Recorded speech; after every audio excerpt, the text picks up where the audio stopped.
Well, hello, welcome to the channel and thanks for joining me. So it's an unboxing video today, and this one is a pretty heavy little beast actually. I'm quite excited to find out what's in here. So I don't know what's in here at the time of opening, as usual, although you will have an idea obviously from the video description. So let's crack on and get this open.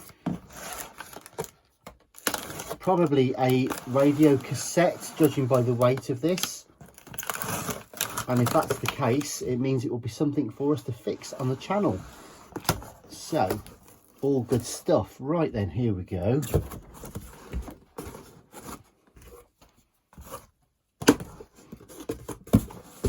Well, it's a nice sturdy box, I'll give them that.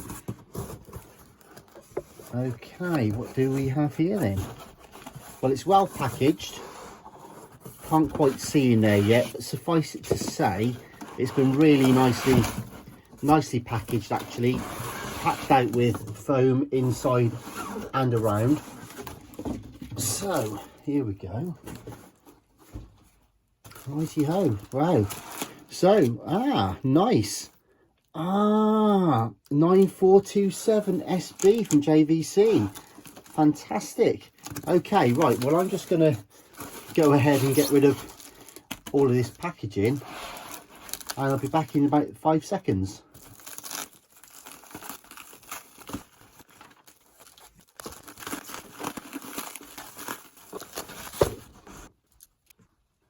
Okay, and there it is. Wow, what a beauty. That's really nice, that is. That's very nice old bit of kit, that is. As I say, it's the JVC and it's the 9427 SB, and this will date from the late 1970s. And I'm just having a look inside. Yep, as true to the age, the battery terminals are really badly corroded, especially on that side. We should be able to clean and file that up. If not, replacements are available, so that's not the end of the world. I'm not actually sure, I can't remember what's actually wrong with this. I'm just going to do a quick rattle test. Surprisingly quiet for a 1970s radio cassette. Normally there's all sorts of things rattling around in there. Now, I bought this because, well, quite frankly, I'm a massive JVC fan. I do a lot of restorations and repairs and feature quite a lot of them on the channel, and I tend to, if anything, it's the JVCs that I tend to keep. I've got a nice little collection of all the different sort of models over the years really, but I really have a bit of a penchant for these 1970s and 1980s ones. Now, this is a very rare model actually. There aren't many of these about at all, and when this one came up, I must admit I couldn't help but jump at the chance. So I can't remember exactly what's wrong with it. I know there are some issues. I got it for a fairly sensible price, but the chap who was selling it was charging rather a lot of money for post and packaging. But at the end of the day, he's done a great job of doing that, so it's arrived in great condition. So what I always say with any of these old radio cassettes is, if it's complete, you've got a really nice, nice chance of really restoring it and refreshing it. So the original switches are present.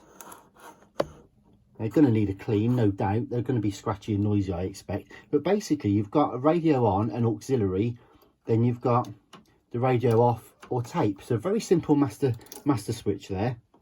You've got your fast forward, rewind, play, stop, record with a separate eject button, which I have not yet pressed. So let's give that a go.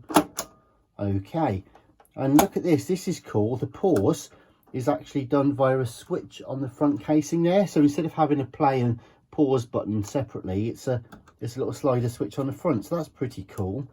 A bit stiff there when I press the reset button for the counter, so I don't know if the counter belt's still okay. I should imagine this is probably pretty gummed up. We'll see, we'll try it out. What we'll do is in a video very shortly, I think we'll plug this in, find out what works and what doesn't. But I'm relieved to see that the screws are present in the back casings. It hasn't been butchered by anyone.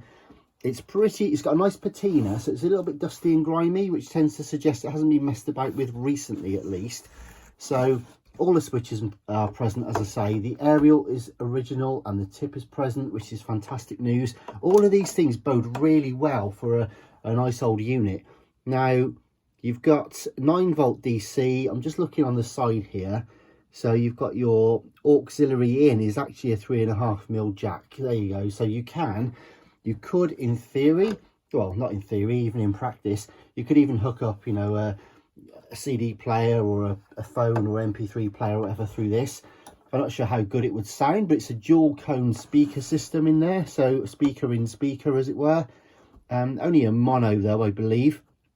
And you've got your VU and battery strength meter in the middle there. And I must admit, these are quite deceptive. They're a lot larger than they look on screen normally. I've got smaller versions of this design, and this one really is a beautiful looking piece of work. I'll give you a quick example of one of them. And this one is actually the 9201 SB, and it's kind of like a baby version, if you like. And this is more your regular radio cassette, you know, your Iowa little TPRs and various little Sanyo units and stuff that we work on here, which are the single mono radio cassettes. But you can probably see if I overlay them that this one's quite a lot smaller. So there we go, just waffling on a little bit, but I was just wanting to show you the sort of family that this comes from, really. So there we go. So yes, as I say, please do subscribe, hit the notifications bell for updates, and we'll be back real soon with a proper look at this little beauty. You know, it's metal fronted, metal top. Yeah, just superb. Really pleased with this one. It will clean up beautifully. We won't be respraying it or anything like that. I think some of this fine scratching and dents and stuff really add to the patina and the story of the unit. So what's important for us on this channel really is to give it a decent clean, get everything working nicely, fix it all, service it, just get it up and running and give her a darn good clean. So there we go. Well, thank you very much for watching. That's all I've got for you today on this JVC 9427 SB, but I'll be back real soon. Take care for now. All the best.